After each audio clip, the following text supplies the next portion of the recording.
अस्सलामुअलैकुम वरहमतुल्लाहि वबरकातुहू। चैनल में आप दोस्तों को एक बार फिर वेलकम करते हैं। तो आज हम सना पढ़ेंगे, यानी नमाज शुरू कैसे करते हैं, नमाज शुरू कहाँ से करते हैं, नमाज शुरू करने का तरीका क्या है। सबसे पहले आप जब नमाज के लिए खड़े हो जाएंगे तो आपने सबसे पहले तकबीर तहरीमा यानी अल्लाह अकबर कहना है।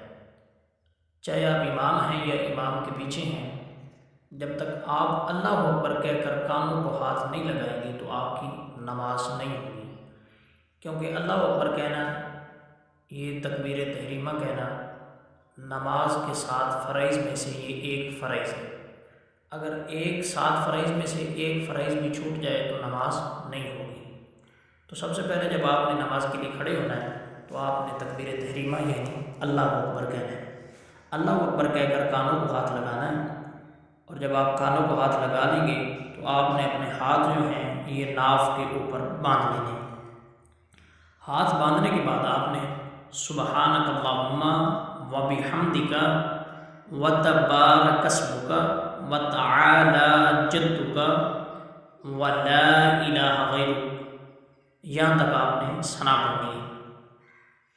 उसके बाद आपने तावुज़ और तस्मीह पढ़नी है। तो तावुज़ और तस्मीह क्या है ये हम आइंदा वीडियो के अंदर बात करेंगे। तो बराए करम हमारे चैनल को आप लाइक और सब्सक्राइब करें। बहुत शुक्रिया। अल्लाह पाक आपको अपने हिफ्ज़ व अमान के अंदर रखे और अल्लाह पाक आपको कामयाबी और सेहत नसीब फरमाए। बहुत शुक्रिया। आइंदा वीडियो के लिए अल्लाह हाफ़िज़। अस्सलामु अलैकुम वरहमतुल्लाहि वबरकातुहू।